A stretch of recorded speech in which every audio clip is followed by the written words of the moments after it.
Hello students, पिछले video में हमने देखा था इंटीग्रेटेड थिएटर कमांड के बारे में। वो एक बहुत ही इंपॉर्टेंट टॉपिक है मेंस एग्जाम के पर्सपेक्टिव से, क्योंकि रिसेंटली में अभी लोकसभा से एक बिल पास हुआ है, इंटर सर्विस ऑर्गेनाइजेशन बिल। वो उसी का एप्लीकेशन पार्ट था। इस वीडियो में हम लोग देखेंगे इंडियन आर्म्ड फोर्सेस के बारे में, इनकी क्या स्ट्रक्चर्स है। तो इंडियन आर्म्ड फोर्सेस जो है मिलिट्री फोर्सेस है इंडिया की। इसमें अभी कितने हैं? 1.4 मिलियन एक्टिव ऑफिसर्स हैं इसमें इंडियन आर्म्ड फोर्सेस में। मतलब ये सिर्फ आर्मी में नहीं, आर्मी, नेवी और एयर फोर्स को मिला के 1.4 मिलियन से ज़्यादा है। और जो इंडियन आर्म्ड फोर्सेस है, it is the world second largest military forces in the world. और इंडियन आर्म्ड फोर्सेस की सबसे खास बात यह है कि इसमें सबसे ज़्यादा वॉलंटियर आर्मी है। मतलब कि यहाँ की पॉपुलेशन खुद से आर्मी में जाना चाहती है। ये इंडिया की सबसे खास बात है। अब बात करते हैं इंडियन आर्म्ड फोर्सेस का सुप्रीम कमांडर कौन है। ये आप जानते ही होंगे कि हमारे प्रेसिडेंट्स ऑफ इंडिया जो है वो इंडियन आर्म्ड फोर्सेस के सुप्रीम कमांडर होते हैं। बट इंडियन आर्म्ड फोर्सेस जो है वो मिनिस्ट्री ऑफ डिफेंस के अंडर में काम करती है। इन दोनों पॉइंट को थोड़ा ध्यान रखिएगा, क्योंकि ये प्रीलिम्स से पूछा जा सकता है कि ये किन के अंडर में आती है। कहीं ऐसा ना हो कि आप ये भर दें कि प्रेसिडेंट के अंदर में आए, लेकिन वो मिनिस्ट्री ऑफ डिफेंस के अंडर में काम करती हैं। आइए बात करते हैं 3 branches of Indian armed forces की। कौन कौन सी 3 ब्रांचेज हैं? इंडियन आर्मी, इंडियन नेवी और इंडियन एयर फोर्स। तो इंडियन आर्मी की क्या रिस्पॉन्सिबिलिटी है? They operate on land based military operations, ground warfare और काउंटर टेररिज्म अटैक में इंडियन आर्मी की बहुत ज़्यादा इंपॉर्टेंस होती है। इंडियन नेवी जो है, इंडियन नेवी का क्या इंपॉर्टेंस है? ज़्यादा रोल होता है इनका अपनी समुद्री जो बॉर्डर है उन्हें प्रोटेक्ट करने की, कि समुद्र के रास्ते से कोई घुसपैठिया ना हो जाए। और इंडियन एयर फोर्स की जो मेन रिस्पॉन्सिबिलिटी है वो होती है एरियल वॉरफेयर में, मतलब कि हवाई जो युद्ध होता है उसमें।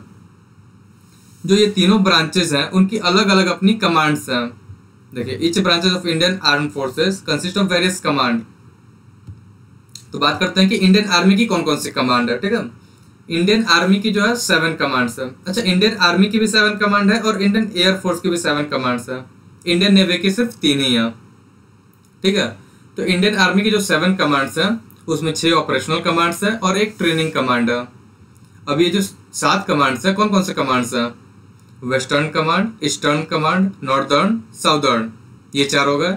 North, south, east, west. उसके बाद south western command, training command और एक सेंट्रल कमांड। ये आप मैप से देख सकते हैं। नॉर्थ कमांड, ये वेस्टर्न कमांड, ये साउथ वेस्टर्न, ये साउथर्न, ईस्टर्न। मतलब कि ये बहुत इजी है 7 कमांड याद करना। 4 दिशा, नॉर्थ, साउथ, ईस्ट, वेस्ट। उसके बाद साउथ वेस्टर्न, उसके बाद एक ट्रेनिंग कमांड और एक सेंट्रल कमांड। अच्छा, ये देखिए, इन कमांड का कौन हेड होता है? तो generally each command is headed by general officer commanding in chief, known as army commander. Army commander मतलब कि एक कमांड का जो हेड होता है उसको आर्मी कमांडर बोलते हैं। और ये जो कमांडर होते हैं आर्मी कमांड, ये directly army headquarter new Delhi को रिपोर्ट करते हैं। ये एक इंपॉर्टेंट क्वेश्चन बन सकता है एमसीक्यू बेस्ड। ठीक है, आइए अब इंडियन नेवी के बारे में जानते हैं। इंडियन नेवी की कौन कौन से 3 कमांड है? तो इंडियन नेवी के 3 कमांड है, each under the control of A flag officer commanding in chief. इनका जो हेड होता है क्या हम कहते हैं? Flag officer commanding in chief. इसी कौन कौन से 3 कमांड है? Western naval command, eastern naval command और साउदर्न नेवल कमांड। अच्छा, इसे याद करना और भी इजी है। अब देखिए, नेवी है तो समुद्री रास्तों पर काम करेंगे। समुद्र कहाँ कहाँ है? वेस्ट है, ईस्ट है और साउथ में है। नॉर्थ में समुद्र नहीं है। तो इन 3 जगह इनकी कमांड है। अब इनकी भी अपनी ऑपरेशनल कमांड होती है और एक ट्रेनिंग कमांड होती है। तो वेस्टर्न साइड में जो है वेस्टर्न कमांड, वो जनरली हमारा अरेबियन सी पे वर्क करती है, उसके लिए काम करती है। और जो ईस्टर्न नेवल कमांड है वो हमारा बे ऑफ बंगाल के लिए काम करती है। और जो साउदर्न कमांड है ये एक ट्रेनिंग कमांड है। ठीक है, ये 3 कमांड यहाँ पे, वेस्टर्न मुंबई में, साउदर्न कमांड कोची में और ईस्टर्न कमांड विशाखापट्टनम में। आइए बात करते हैं इंडियन एयर फोर्स कमांड के बारे में। इंडियन एयर फोर्स में 5 ऑपरेशनल कमांड है और 2 एडिशनल कमांड्स है, 2 एडिशनल कमांड्स। अब ये कौन कौन से 5 ऑपरेशनल कमांड है? Central air command, southern western air command, eastern air command और साउदर्न एयर कमांड। जो दो एडिशनल कमांड्स हैं उन्हें देख लेते हैं। एक है ट्रेनिंग कमांड, मतलब ये आप देख लीजिए सब में ट्रेनिंग कमांड है और ऑपरेशनल कमांड्स है। यहाँ पे एक एक्स्ट्रा कमांड है मेंटेनेंस कमांड। ये क्या काम करती हैं? Uniform standard in training and maintenance, इस पे ये वर्क करती हैं। ये था हमारा इंडियन आर्म फोर्सेस का स्ट्रक्चर। आइए आज के रिवीजन क्विज को देखते हैं हम। अच्छा, इसमें एक और कमांड है ज्वाइंट सर्विस कमांड। हाँ, कल हम लोग जो वीडियो देखे थे उसमें हमने ज्वाइंट सर्विस के बारे में बात किया था। अंडमान एंड निकोबार कमांड और स्ट्रेटेजिक फोर्स कमांड, ये दो हमारे अभी एग्जिस्टिंग ज्वाइंट कमांड्स हैं। अंडमान एंड निकोबार कमांड के बारे में बात करते हैं। ये इंडिया का पहला ऐसा सर्विस था जिसमें इंडियन आर्मी, इंडियन नेवी और इंडियन एयरफोर्स तीनों से ऑफिसर्स आए थे।